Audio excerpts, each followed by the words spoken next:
बिस्मिल्लाहिर्रहमानिर्रहीम। अस्सलाम वालेकुम नाजरीन, लाइव डॉक्टर शाहिद मसूद के साथ मैं हूं नाइला अली। नाजरीन, कराची पुलिस हेड ऑफिस पर दहशतगर्दों ने हमला किया है, जहां पुलिस और रेंजर्स की बड़ी तादाद पहुंच चुकी है। दूसरी जानिब साबिक वजीर आजम इमरान खान साहब ने बुध के रोज से जेल भरो तहरीक की आगाज का ऐलान कर दिया है। इस समेत दिन भर जहां मौजूआत रहे उन पर बात करेंगे। हमारे साथ स्टूडियो में मौजूद हैं डॉक्टर शाहिद मसूद। अस्सलाम वालेकुम डॉक्टर साहब। डॉक्टर साहब, एक और अफसोसनाक वाकया कराची पुलिस हेड ऑफिस पर दहशतगर्दों ने हमला किया है और जहां पुलिस और रेंजर्स की बड़ी तादाद इस वक्त मौजूद है। देखिए जी, ये तो देखते हैं कि अब हालात किस तरफ जाते हैं। और ये जिस जगह पे वाकया हुआ है ये सदर, और सदर में थाना भी है और कराची पुलिस का हेड ऑफिस भी है। बिल्कुल। और यानी तकरीबन तमाम शहर भी पैरालाइज है। रेंजर्स, कानून नाफिज करने वाले अदारे, पुलिस, वो सारा। और अभी देखते हैं कि क्या इसमें दुआ है कि सब खैरियत से रहें और ये जो भी दहशतगर्द हैं उनको पकड़ा जाए और कोई इसमें ज़्यादा नुकसान ना हो। लेकिन हम जब बात कर रहे हैं तो ये इस वक्त जाहिर है कि पूरा मुल्क, और ये पेशावर का जो वाक़या हुआ था उसके बाद अलर्ट्स थे पूरे मुल्क में, लेकिन तमाम मुल्क में अलर्ट्स के साथ साथ कराची में PSL की एक्टिविटीज़ भी जारी हैं और वहाँ पे जो टीम्स हैं वो इस पर प्रैक्टिस कर रही हैं, तो उनकी सिक्योरिटी और वो सारे इश्यूज़, तो पूरा शहर इस वक्त तकरीबन बंद है। शार फैसल और बाकी सड़कें और सब तमाम। तो देखते हैं कि वहाँ से हतमी तौर पे क्या हमारे सामने ख़बर आती है और इसमें क्या सूरत हाल होती है डेवलप। लेकिन मैं आपको सिर्फ एक बात ये बताऊं कि ये बहुत सारे क्राइसिस, कराची है ना, तो कराची में ऑलरेडी हमें नहीं पता कि IMF के साथ इतनी सारी शराइत लगाने के बावजूद भी मुआहिदा होता है कि नहीं होता। उम्मीद है और दुआ है कि मुआहिदा हो जाए, लेकिन उसके बाद मज़ीद मतलब है कि मसाइल कि पैसा कब तक आएगा वहाँ से, किन शराइत पे आएगा, जो कंटेनर्स हैं वो कब LCs का खोलना कब शुरू। अब उसमें जो माशी हब है वो एक तरह से पैरालाइज है इस वक्त। और दुआ है कि ये जो दहशतगर्दी का वाक़या है, क्योंकि अंदर वो गए हैं तो क्या तादाद क्या है, क्या कौन से वेपन्स हैं उनके पास। एक खबर ये भी आ रही थी ग्रेनेड्स वगैरह फेंके उन्होंने, क्या उसमें किसी ने सुसाइडल बेल्ट्स तो नहीं बांधी हुई। अभी तो पुलिस और रेंजर्स भी यकीनन मुहतात हैं, लेकिन वो हम उम्मीद करते हैं कि इनको पकड़ लेंगे और कोई जानी नुकसान नहीं होगा, अल्लाह ताला खैर करेगा। लेकिन अब देखें ना कि बहुत सारे बहरान एक ही वक्त में बढ़ रहे हैं। महंगाई, माशी बहरान, महंगाई तो एक उसका सिम्टम है ना, असल बीमारी तो यही है कि financial crisis, huge financial crisis, और वो 1 महीने 2 महीने 4 महीने 6 महीने में कहीं उसका कोई सर पैर समझ नहीं। साथ ही अदालती क्राइसिस, गिरफ्तारियां, जमानतें, गिरफ्तारियां, किसको छापे आगे पीछे, नैब नोटिस, ये वो सारे। फिर ये इलेक्शन होगा नहीं होगा, ट्रांसफर्स, पोस्टिंग, अदालतें, पार्लियामेंट, इलेक्शन, जेल भरो तहरीक का आगाज़ हो गया। ये नहीं पता कि मतलब इमरान खान साहब ने कर दिया कि जेल भरो तहरीक में गिरफ्तार कैसे करेंगे। मतलब मैं ये बात मैंने कई लोगों से पूछी है कि कैसे गिरफ्तार करेंगे, मतलब क्या कोई तोड़फोड़ करे। मतलब मैं जाके थाने में घुस जाऊँ और मैं मुझे गिरफ्तार करो तो पुलिस को गिरफ्तार नहीं करो। हालात देखें मुल्क के कैसे हैं इस वक्त। तो इशू ये है कि अच्छा, अगर इमरान खान साहब की जो गिरफ्तारी का इशू है, इमरान खान साहब की गिरफ्तारी का ये नहीं कि गिरफ्तार करना है या नहीं करना, इशू ये है कि उनकी जमानत इस वक्त खारिज है। तो अगर गिरफ्तार वो करने जाते हैं तो क्राइसिस है, वो डंडे लेके बहुत बड़ी तादाद में कारकुन बैठे हैं।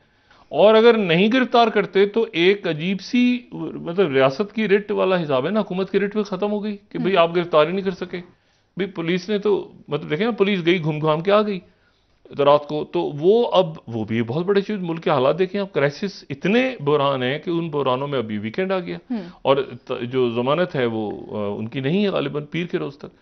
तो मसला ये है कि बहरान दर बहरान, मतलब इतने बहरान हैं इस वक्त कि रियासत को के हमारे जो जाहिर है नुकसान है तो सबका नुकसान होगा और फायदा होगा तो सबका फायदा होगा। इसमें ना कोई मतलब इलेक्शन होगा कैसे होगा। अगर देखें ना कितनी सारी फिर जानें इस वक्त स्टेक पे लगी हुई हैं पूरा, और आपकी रियासत की जान यानी जो मईशत है, रीढ़ की हड्डी, इंसानी जाने भी मैं इस पर ज़्यादा बात नहीं करना चाह रहा। मैं आपको सिर्फ ये बताऊं कि देखें इससे इसके ये एंड गेम है। जो भी गेम है ना, यानी गेम से मुराद है कि एंड गेम से मतलब है कहीं पर कोई चीज़ जाके ख़त्म हो जाती है, वो चीज़ ख़त्म होती है जाके, तो उससे ज़्यादा कंटिन्यू नहीं कर सकती, वरना फिर वो रियासत बिखरना शुरू हो जाती है। ठीक है, तो रियासत ऑलरेडी एक तरह से आप समझे ना कि वो एक ऐसी जगह पे खड़ी है कि जहाँ मजीद जो है वो तवज्जो एक तरफ जाती है लोगों की, दूसरा वाक़या पेश आ जाता है, इधर तवज्जो जाती है इधर वाक़या। और ये दहशतगर्दी में हमेशा ऐसे होता है कि जब आपका सारी तवज्जो एक तरफ होती है तो अचानक कोई वाक़या, वो ढूंढ रहे होते हैं दहशतगर्द के कोई उनको ऐसा मौका मिले। लेकिन कराची में इस वक्त बड़ी रौनक, बड़ी दुनिया निकली हुई वहाँ पे, और वीकेंड आ रहा है, PSL के मैचेस ड्यू हैं, फिर मतलब वो इन हालात में उन्होंने कराची के ऊपर एक जगह पे अटैक कर दिया। दुआ है अल्लाह ताला से कि ये मामला जो है वो मज़ीद किसी पेचीदगी की तरफ जाए बगैर हल हो जाए। इसमें अब देखें, मैं जो कह रहा हूं ना कि अब बिल्कुल कई दफा मैंने बात की कि ऐसा लगता है जैसे आप आतिशफिशा के ऊपर बैठ के पिकनिक बना रहे हैं और आप कह रहे हैं ये तो घास पे पिकनिक बना रहे हैं, असल में आपको ये नहीं पता कि नहीं आतिशफिशा शोले हैं, किसी वक्त वो फटने वाला है। लावा असल में फट भी चुका है इस वक्त, लेकिन इस वक्त वो बस लोग कह रहे हैं कि नहीं, मतलब वो एहसास है, गरीबों के पैर जल रहे हैं, लेकिन वो कह रहे हैं कि शायद ठीक हो जाएगा। वो नहीं होगा, इसलिए नहीं होगा कि किसी कोई कोशिश नहीं हो रही किसी तरफ से करने की। तो अगर कोई कोशिश ही नहीं होगी, अगर वारंट्स, फिर जमानत, जेल, आगे पीछे तारीख पेश करो, ये मतलब एक ऐसा है हिजान आपको नजर आएगा ना, वो बाहर से आप देखें तो आपको एक हिजान नजर आ रहा है। मैक्सिमम अफरा तफरी है पूरे मुल्क में, और इसमें वो कराची में ये वाकया। अगर इस वक्त दहशतगर्द फायदा नहीं उठाएंगे तो कब उठाएंगे? बिल्कुल ऐसे है। अच्छा, तो बात ये है, तो ढूंढ रहे होते हैं ऐसा मौका, स्लीपर सेल्स आगे पीछे दाएं बाएं, एनीवे। तो अब देखते हैं कि कहां पे जाके मामला रुकता है, लेकिन ये एक जगह क्राइसिस टू क्राइसिस जा रहे हैं ना अब रियासत में, मतलब क्राइसिस टू क्राइसिस। पेट्रोल और महंगा तो नहीं हो जाएगा, चीजें कहां तक जाएंगी, बिजली के बिल इस महीने में कितने आएंगे, क्या होगा, किसी को कुछ नहीं पता, गैस के कितने बिल आएंगे, क्या होगा, बजट कैसे बनेगा अगले महीने। तो मतलब लोग बिल्कुल इस वक्त जो है ना वो ऐसी जगह पे हैं कि कुछ नहीं पता कि क्या होगा, ठीक है, किसी भी वक्त कोई भी खबर आ जाती है। ये आपकी जो पूरी, जो मैं आपसे कह रहा हूं ना कि देखिए, मैं वर्ल्ड हमेशा कहता हूं एक आप आलमी जंग के दरमियान में है, अब इसको जो भी नाम दें, लेकिन यूरोप की जंग आलमी जंग होती है, एक वर्ल्ड वॉर में आप हैं, वर्ल्ड वॉर छिड़ी हुई है, और उसको एक साल से पहले से उसके सिम्टम्स आने शुरू हो गए थे, अलामात आनी शुरू हो गई थी, और ये आगे बढ़ेगी, क्योंकि अगर रशिया के साथ यूक्रेन को एक साल हो जाएगा जंग को 24 तारीख को, उसके असरात देखें ना, पूरी दुनिया जो है उसमें तेल का बहरान, ये गंदम का क्राइसिस, फिर उसमें ये तुर्की एक, यानी आप देखें कि आराम से वो निकल रहे थे पूरे क्राइसिस से कोविड के बाद, और वहां पे 40-50 हजार तो सरकारी तौर पे ऐलान हो गया कि इंसानी जानें चली गई। और वजीर आजम साहब वहां पे हैं, वजीर आजम वापस आए हैं वहां से दायरे दौरा करके, और वो दो तीन जगहों पे वो गए हैं। लेकिन देखें इशू जो है वो ये इससे बहुत ह्यूज क्राइसिस है। अच्छा, ये या तो ये हो ना कि आपके मुल्क में हो और दूसरे सारे मुल्क कह रहे हो कि यार यहाँ पे क्राइसिस है तो मदद करें, हर मुल्क फंसा हो। इस वक्त म्यूनिख सिक्योरिटी कॉन्फ्रेंस आज शुरू हो गई है। ये म्यूनिख सिक्योरिटी कॉन्फ्रेंस जो है, ये डेवोस का जो इकोनॉमिक फोरम होता है, तो वर्ल्ड इकोनॉमिक फोरम, उसका ये डिफेंस का प्लेटफॉर्म है, ठीक है। कोल्ड वॉर में बना था 60 की दिहाई में म्यूनिख में, लेकिन ये है कि तब से वो, और ये वही जगह है जहां पुतिन ने खड़े होकर कहा था 2007 में कि मैं ये जॉर्जिया, अगर एक्सपेंशन होगी नेटो की तो गड़बड़ हो जाएगी, और फिर अगले साल वो जॉर्जिया का वाकया हो गया 2008 में, और फिर उसके बाद तो पुतिन नहीं है वहां पे, लेकिन यह है कि चाइना मौजूद है, चाइना के जो टॉप डिप्लोमेट हैं वो मौजूद हैं, और चाइना यानी नेटो में है। चाइना इस वक्त चाइना के, यानी क्योंकि वो फ्रांस का दौरा किया उन्होंने मैक्रोन से मुलाकात की, उसके बाद उन्होंने इटालियन प्राइम मिनिस्टर, अब वो कल उनकी म्यूनिख में स्पीच है, म्यूनिख सिक्योरिटी कॉन्फ्रेंस में, और म्यूनिख सिक्योरिटी कॉन्फ्रेंस में उनकी स्पीच है, और ये स्पीच जो है उनकी, अच्छा, इसी स्पीच के दौरान एक और कल स्पीच हुई है जो बड़ी मेरे लिए हैरान, मैं डिटेल में नहीं जा रहा, कल बात करूंगा उस पर वक्त हुआ। जॉर्ज सोरस एक बड़ी मशहूर लेकिन इंतहाई मुतनाज़ शख्सियत है दुनिया की, जॉर्ज सोरस। और जॉर्ज सोरस जो है वो, ये जॉर्ज सोरस, ये ओपन सोसाइटी फाउंडेशन, 92 साल इनकी उम्र है जॉर्ज सोरस की, और ये मुख्तलिफ बयानात वगैरह देते रहते हैं। ये इनके ऊपर इल्ज़ाम है कि रिजीम चेंजेस करते हैं, ये करते हैं, इनकी एनजीओज, मतलब मुख्तलिफ इनके बारे में थ्योरी चल। इन्होंने कल म्यूनिख सिक्योरिटी कॉन्फ्रेंस में एक तकरीर की है, और वो तकरीर में इन्होंने मोदी के खिलाफ, ये इनको, मुझे नहीं पता ये इंटरनेशनल एस्टेब्लिशमेंट से इनको लिंक किया जाए या ये डीप स्टेट है या क्या है, लेकिन एक बड़ी मुतनाज़ शख्सियत जॉर्ज सोरस, पैसा भी बहुत है, ठीक है, और 92 ईयर्स इनकी एज है। इन्होंने वहाँ म्यूनिख सिक्योरिटी कॉन्फ्रेंस में जो स्पीच की है, इन्होंने कहा है कि जी उस स्पीच में कि मोदी जो है और भारत एक साथ चल नहीं सकते, और शदीद इन्होंने तनकीद की है मोदी पे, और मोदी को इन्होंने रगेद के रख दिए जॉर्ज सोरस ने। उसके ऊपर इंडिया में हंगामे शुरू हो गए हैं कि एक मिनट, ये मोदी ये कौन होता है, जॉर्ज सोरस कौन होता है ये। लेकिन एक ओवरऑल फीलिंग ऐसी है। अच्छा, कांग्रेस जो है उन्होंने कहा है कि देखें जॉर्ज सोरस, और उसने अडानी ग्रुप, क्योंकि ये खुद एक बड़े बिजनेसमैन भी हैं, तो इन्होंने कहा अडानी ग्रुप और मोदी का जो, तो मोदी ज्यादा देर खामोश रह नहीं सकता इस पे, मोदी साहब जो हैं वो ज्यादा खामोश रह नहीं सकते, और इंडिया की जो जमहूरियत है, डेमोक्रेसी, वो खत्म होगी। जॉर्ज सोरस का कहना, हंगरी से ताल्लुक, हंगरी अमेरिकन। तो ये अब वहाँ इसके बाद जो है मेरा ख्याल है कि इंडिया में लोगों को ज़रा थोड़ा सा सोचना चाहिए कि वो जो कर रहे हैं, जिस रास्ते पे इंडिया जा रहा है, क्या वो रास्ता, और ये चाइना से नहीं आ रही बात, ये म्यूनिख सिक्योरिटी कॉन्फ्रेंस की स्पीच के अंदर उन्होंने ये बात की है। और इसको मैं इसलिए, अच्छा इंडिया में देखिए और तो बहुत सारे इशू चल रहे हैं, और मैं उन इश्यूज पे जाए बगैर कि वहाँ पे बेशुमार इंटरनल पॉलिटिक्स पर तो बात नहीं करते ज़्यादा, लेकिन अब आप देखें ना, जी न्यूज़ को मैं कोट करता हूँ, 30th news, George Soros says turmoil at Adani group में वीकन नरेंद्र मोदी गवर्नमेंट। अच्छा, इसके ऊपर अब ये जो जी न्यूज़ को हम कोट कर रहे हैं, 30वीं स्लाइड, जॉर्ज सोरोस की तरफ से ये कहना, और इंडिया में देखें, इंडिया में यानी वो खुद भी क्राइसिस टू क्राइसिस इंडिया अपने आप को लेके जा रहा है। यानी वो इस वक्त जो है वो, यानी आप ये देखें ना कि हम भी पाकिस्तान में जब ये बरे सगीर से गोरे साहब गए और काले बाबुओं को छोड़ गए पीछे, जो कि अभी तक हम पे राज कर रहे हैं, तो उसके बाद ये हुआ कि यहाँ पर बहुत सी सड़कों के, बहुत से शहरों के, बहुत से इलाकों के नाम जो हैं वो तब्दील हुए। हमारे यहाँ भी हुए कई सड़कों के नाम, जैसे कराची में जो है वो आराम बाग है, ये राम बाग था पहले। अच्छा, ठीक है। या ये है कि लाहौर में जो है वो कृष्णा नगर जो है वो इस्लामपुरा बन गया, इस तरह से हुआ। अच्छा, फिर उसके बाद लायलपुर जो है वो साहिवाल बन गया, लेकिन साहिवाल वो पहले भी था, वो पहले भी साहिवाल था। फिर वो जो सर जो लॉयल हैं, जेम्स लॉयल, उन्होंने जब वहाँ पर उसको नए सिरे से बनाया तो उनके नाम पे वो लायलपुर से वो फैसलाबाद हो गया 1977 में, और वो शाह फैसल शहीद के नाम पे। तो एक वो नाम चेंज हुआ, और एक जो हमने नाम चेंज किया वो हमने नवाब शाह का नाम बेनज़ीर भुट्टो साहब, वो तो बेनज़ीर भुट्टो साहिबा के हवाले से हुआ। और फिर हमने मॉन्टगोमरी का नाम साहिवाल किया हमने, लेकिन मॉन्टगोमरी का नाम, एक तो मैंने आपसे कहा ना कि लायलपुर जो है वो हो गया फैसलाबाद, मॉन्टगोमरी हो गया साहिवाल, ये भी पहले साहिवाल ही था इसका नाम मॉन्टगोमरी, ये भी सर मॉन्टगोमरी की वजह से। अटक जो है वो पहले भी वो जो है वो उसका नाम दरमियान में तब्दील हुआ था, लेकिन वो पहले भी अटक ही था। और बाकी हमने सड़कों वगैरह के नाम चेंज किए। लेकिन इंडिया में क्या हुआ, इंडिया में सूरत हाल डिफरेंट हुई है। इंडिया में ऐसा हुआ है कि एक तो उनके अपने उन्होंने नाम चेंज किए ना, जैसे उन्होंने बहुत से नाम है जो कि हाँ वो चले गए, जो उनका था कि जी इसको उन्होंने ऐसे नाम अपने तब्दील किए जिससे कोई फर्क नहीं पड़ा। मतलब मिसाल के तौर पे बॉम्बे को मुंबई कर दिया उन्होंने, या कलकत्ता को कोलकाता कर दिया, या मद्रास को उन्होंने चेन्नई कर दिया। तो ये तो कोई ऐसा इशू नहीं है।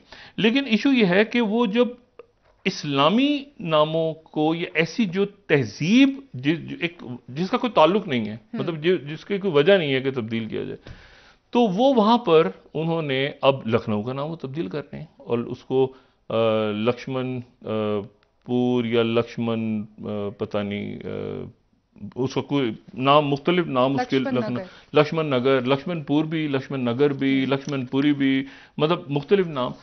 तो ये हालांकि लक्ष्मण, ये लखनऊ जो है इसका भी वो, यानी ये कोई मुसलमान नाम नहीं है। लखनऊ में मुसलमानों की बड़ी आबादी, लेकिन ये कोई मुसलमान बादशाह का किसी का नाम नहीं है, इसकी भी वो लक्ष्मण से ही कोई इसका नाम ओरिजिनेट होता है लखनऊ का।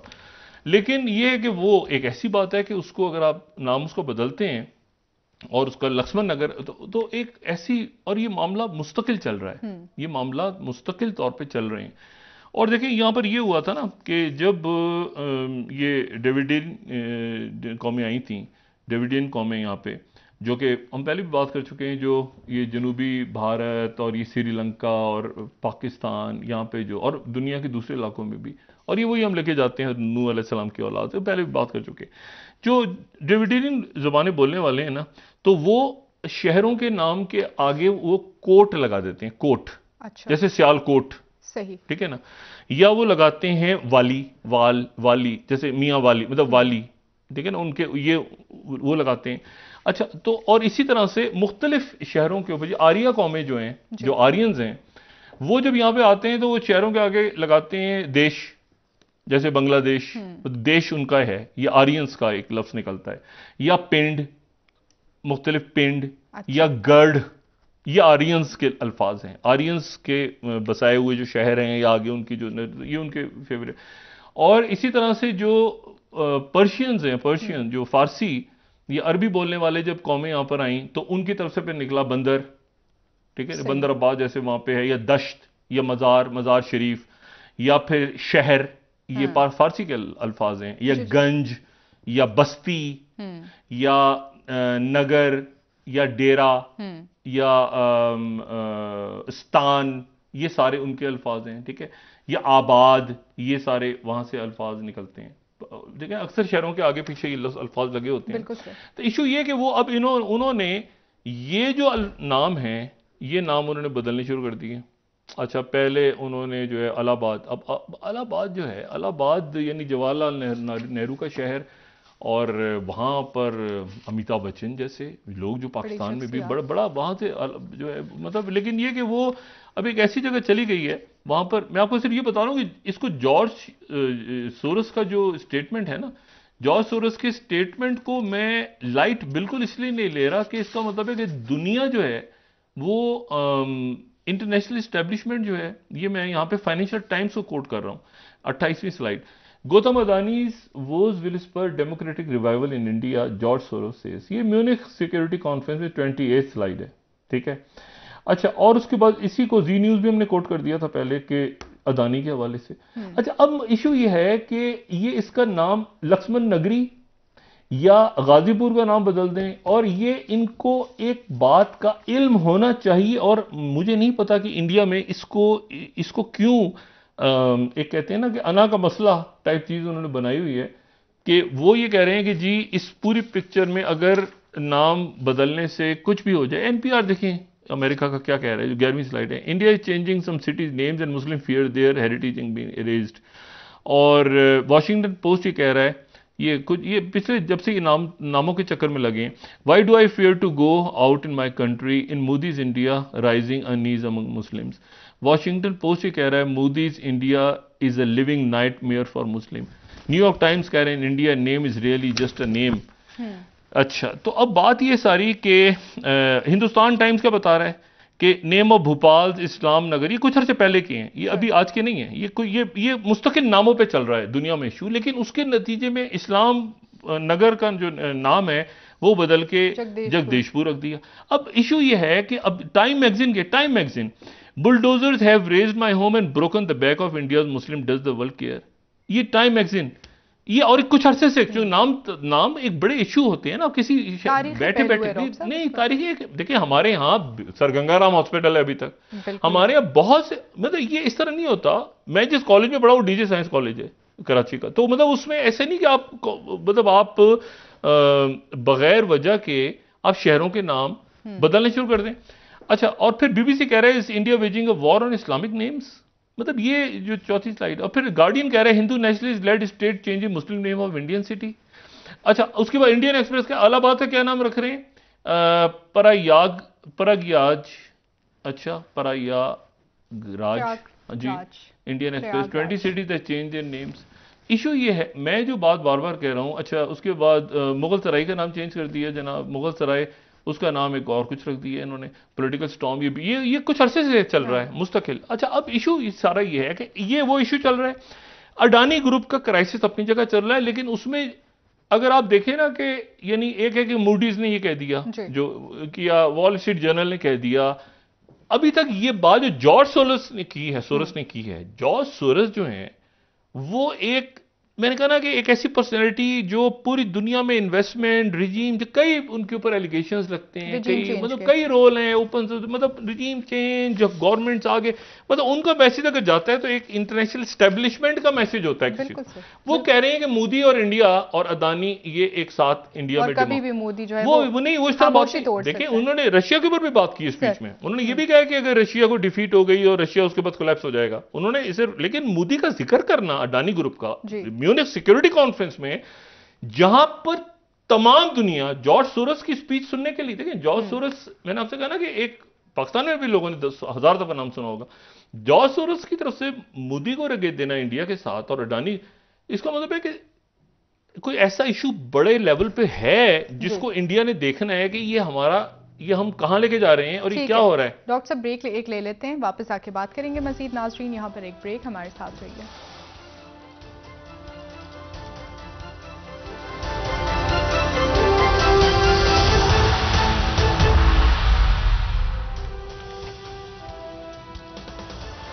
वेलकम बैक नाजरीन जी। डॉक्टर साहब खित्ते की हालात पर बात कर रहे थे, प्लीज कंटिन्यू कीजिए।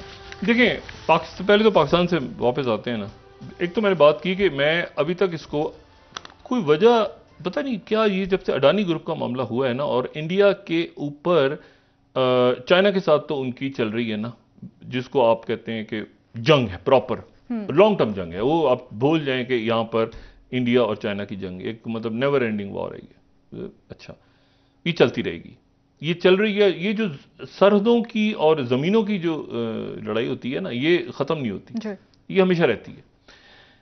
अच्छा अब इशू ये है कि इसके ऊपर कोई सरहद वाज़ेह नहीं है कि चाइना किधर है और इंडिया किधर है। मुझे बताएं तो ये कैसी अजीब सी बात है कि चाइना कह रहा है कि यहां हम हैं और इंडिया कह रहा है कि नहीं ये तो हमारा इलाका है। तो एक लंबा उनका एक मामला है। फिर ये कि ब्लॉक्स बन रहे हैं दुनिया में, कौन किसके साथ है। लेकिन ये जो अडानी ग्रुप वाला वाकया हुआ ना, जब से हुआ, ये अडानी ग्रुप का कोई अचानक नहीं हुआ, ये इससे पहले भी बहुत दफा बात हो चुकी है इंडिया में कि अडानी ग्रुप का एक बबल फटेगा और मोदी उसमें कहीं उस बबल के साथ ही, वो भी गवर्नमेंट उनकी इंटरनल पॉलिटिक्स पे बात नहीं कर रहा, ये मैं ग्लोबल लेवल पे बात कर रहा हूं कि जब आप नंबर 3 से आपका जो बबल फटता है और जिसके ऊपर फॉरेन पॉलिसी भी चल रही है। मैं अडानी ग्रुप को इसलिए डिस्कस कर रहा हूं कि फॉरेन पॉलिसी इन्फ्लुएंस नहीं, वो हर जगह पर जहां जा रहे थे तो मोदी साहब के उन साथ उनको प्रमोट कर। अब चाइना तो खामोश है, लेकिन वेस्ट की तरफ से जो अटैक आया है और मैसिव अटैक, अब या तो मार्केट्स के लेवल पे हो ना, मैं कहूंगी मार्केट्स के लेवल पे उनके, मैं कहूंगी एंथनी ब्लिंकन ने क्यों कह दिया है, मैं ये कहूंगी जी ये बाइडेन क्यों कहेंगे इंडिया के बारे में। जॉर्ज सोरस मीन समथिंग, ठीक है ना। जब एक मैसेज उनकी तरफ से आया है कि मोदी और इंडिया का ये आपस में गड़मड़ ये नहीं चलेगा, ठीक है, और ये मोदी को अपना साइलेंस रोकना पड़ेगा। ये और कहां पर बात हो रही है, म्यूनिख सिक्योरिटी कॉन्फ्रेंस में। अच्छा अब ये यहां से बात आप लेके आगे चले। अब ये इतने मजबूत फैसले करने हैं रियासतों ने, पाकिस्तान ने क्या करना है। पहले तो आपने हर चीज पे सख्ती के साथ आपने अमल दरामद करना है। अगर आइन है तो आइन है, अगर कानून है तो कानून है वरना नहीं है, आइन है तो है वरना नहीं है, अगर तो पार्लियामेंट है तो है, नहीं है तो नहीं है, मतलब है भी नहीं भी है, इधर भी है उधर भी है। वज़रा हैं 85 तो उनको होना चाहिए, अलर्ट होना चाहिए अपनी अपनी जगहों पे। इस वक्त वो हैं भी नहीं भी हैं। मुझे नहीं पता कि इसहाक डार साहब पाकिस्तान में, मैं कोई इसके बारे में बात नहीं कह सकता कि वो कहां हैं। मुख्तलिफ बातें आ रही हैं तो मैं तो यही बात कहूंगा कि वो यहां पे हैं। वो कल बात एक तुर्की के वाले से हो गई थी कि वो सिंध के से कुछ चला गया तो वहां उन्होंने वो एक वाकया है। हमारी तरफ से बहुत मदद गई है पाकिस्तान की तरफ से, और तुर्की ने इन हालात में पाकिस्तान जो कुछ कर सकता था। अच्छा पाकिस्तान की तरफ से लोग बहुत सारे गए हुए हैं, अल खिदमत फाउंडेशन है, बाकी रजाकार बहुत सारी तंजीमें पहुंची हुई हैं, डॉक्टर्स गए हुए हैं, गवर्नमेंट ने अपने तौर पे जो जितना कर सकता था, फौज के लोग गए हुए हैं वहां पे। तो इशू ये कि लेकिन एक वाकया दरमियान में पेश है, उससे लगता है कि वो जो नीचे बैठ के देख रहे हैं ना, वो कितनी केयर कर रहे थे कि यार ये डब्बा भी ना चला जाए, मतलब ये वाकया हुआ। लेकिन मसला ये कि वो जो वहां पर आप देखें कि बैठे बिठाए वहां पर, और टर्की इस तरह आगे, वही मैंने बात की 50-60 हजार बंदा चला गया वहां। ये क्राइसिस इस तरह से आते हैं। टर्की रिजिलियंट कौम है, वो निकलेगी इससे, लेकिन एक मैसिव क्राइसिस। अच्छा अब इशू जो है वो ये है, ये जंग खत्म नहीं होने वाली, इस जंग ने आगे चलना है। यहां पर फिर वही बात कि एक तो प्रेसिडेंट बाइडेन ने, जो मैंने पहले भी बात की थी कि उन्होंने वो वापस लिया, वो थोड़ा सा पीछे हटे कि चाइना के साथ हम एंगेजमेंट करेंगे अपनी। चाइना ने स्टांस लिया हुआ सख्त के 1 मिनट ठहर जाए, ये आपने हमारे ऊपर ये इल्जाम क्यों लगाया, स्पाई प्लेन्स वाला। पूरी कोशिश हो रही है। अच्छा बेलारूस के प्रेसिडेंट से मुलाकात की है प्रेसिडेंट पुतिन ने। मैंने कहा ना 1 साल करीब आ रहा है, 1 साल हो जाएगा इस पूरी की पूरी जंग को, ये जो यूक्रेन वाली जंग है। और इस 1 साल के अंदर जो है वो तो ये तो तय हो गया कि इस जंग को 1 साल और खींचेंगे तो मुझे नहीं पता दुनिया का क्या हाल होगा, दुनिया कहां पे खड़ी होगी, बचेगी नहीं बचेगी। ये न्यूक्लियर की बातें बीच में चल रही हैं सारी। और ये अब इश्यू सारा ये है इसमें कि ईयू के सरबराह से भी मुलाकात हुई है और उनको भी दावत दी है, मैक्रों को भी दावत दी है चाइना के दौरे की। मैक्रों जा रहे हैं चाइना, ईयू के सरबराह भी चाइना जा रहे हैं। चाइना, और ये मैंने आपसे कहा ना कि इन मुल्कों में रशिया की वजह से एक पूरी दुनिया में डिवीजन सामने आ गई है। मैं ये बात मानने को नहीं तैयार कि आईएमएफ सिर्फ आपसे जो है वो माशी तौर पे बात कर रहा है पाकिस्तान से, उसमें 2000% पॉलिटिकल एंगल भी होता है, ठीक है ना, क्योंकि अमेरिका क्या चाह रहा है, वो कहते हैं हम आपको आईएमएफ की तरफ से पैसे देते हैं, आप जो है वो चीन के साथ भी मामला तय कर रहे हैं, आपने इसको बैलेंस कैसे करना है, चाइना अमेरिका ब्लॉक, आप कहीं पीछे ना रहे, एक्चुअली रह गए हैं पीछे बहुत ज्यादा, मतलब इंटरनेशनल लेवल पे आपकी नुमाइंदगी होती है, मगर क्या नुमाइंदगी होती है, एक बड़ी अच्छी तकरीर की है जी इंग्लिश में, फलां आदमी गया था उसने बड़ी अच्छी तकरीर की है, बस अच्छा हम यूं हैं, हम ऐसे हैं, पाकिस्तान दहशतगर्दी के खिलाफ लड़ रहा है, हम दुनिया में बड़ा ही हैं, हम ये जो वापसी इसके हाथ में लाए उसके बाद वापसी। ऐसे मुल्क जो हैं वो जो स्ट्रॉन्ग लीडर्स हैं वो मजबूत फैसले करते हैं, इस वक्त मजबूत फैसले करके पॉलिसी जो अगले 20 सालों तक, ये आपने जो 75 सालों में आपने किया है आईएमएफ के साथ, बार बार बार बार बार बार बार बार जा रहे हैं, फिर जा रहे हैं, बार बार जा रहे हैं, बार उसकी हुकूमत ने किया था, नहीं हमने किया था, वही चेहरे उधर से उधर उठ के आ जाते हैं, वही उधर से उठ के आ जाते हैं। वो ये जो शैतानी चक्कर है इसको खत्म करना रियासत के लिए लाजिम होगी, क्योंकि रियासत रहेगी तो पॉलिटिक्स होगी ना। अब आपके पास पैसा ही नहीं है, आगे दहशतगर्द घुस के मार रहे हैं कहीं लोगों को, कहीं शहरियों कंटेनर्स फंसे हुए हैं, वो कब तो होगा, ज़राए के हवाले से आज हो जाएगा, ज़राए के हवाले से कल हो जाएगा, आईएमएफ के साथ मुआहदा परसों हो जाएगा, शराइत क्या है किसी को नहीं पता, अचानक तो मतलब कोई बताने वाला नहीं, कोई डिफेंड करने वाला नहीं, इलेक्शन होंगे नहीं होंगे, गवर्नर डिसाइड करेगा, अदालतें करेंगी, चीफ मिनिस्टर करेंगे, कौन करेगा, मतलब बिल्कुल कहते हैं ना कि वो बस ऐसी ऑटो पायलट पे रियासत चल रही है। इसका इसलिए मैं कह रहा हूं एंड गेम ये अब आपको यहां हल करना है कि ये कहां पर हम जा रहे हैं भाई, दुनिया पूछ रही है ना कहां पर आप क्या करें, क्या प्लान है आपका, मतलब आप कह रहे हैं कि इतने दिन के ज़खायर रहेगा, दुनिया पूछ रही है यार आपका साल 2 साल की क्या पॉलिसी, 5 साल 10 साल 20 साल की क्या पॉलिसी है। आप कह रहे हैं हमारे पास 14 दिन 12 दिन इतना पेट्रोल रह गया, 12 दिन 15 दिन के ज़खायर, मतलब इस तरह ये तमाशा चल नहीं सकता। वो हमारे 85 रुकन है, हम क्या करें, वो एक को भी हटाएंगे तो हुकूमत गिर जाएगी, सबको लेके चलेंगे हम, वो आइन की तशरीह नहीं हो पा रही, फिर वो ऑडियो लीक्स आ रही हैं, अगर वो गलत है तो भी मुसीबत है, अगर वो सही है तो उससे बड़ी मुसीबत है। तो ये इशू सारा जो है इसमें अब मैंने आपसे कहा ना कि बाइडन और प्यूटिन की मुलाकात करवाने के लिए कौन कह रहे हैं, बेलारूस के सदर लुकाशेंको, जिनके बारे में यह है कि वो जाहिर है कि उनकी तरफ वो हो सकता है बराह रास्त उनकी तरफ से अटैक हो, एक फाइनल अटैक यूक्रेन पे। अभी तक बेलारूस ने अपनी सरहद नहीं खोली, लेकिन वहां रशियंस मौजूद हैं,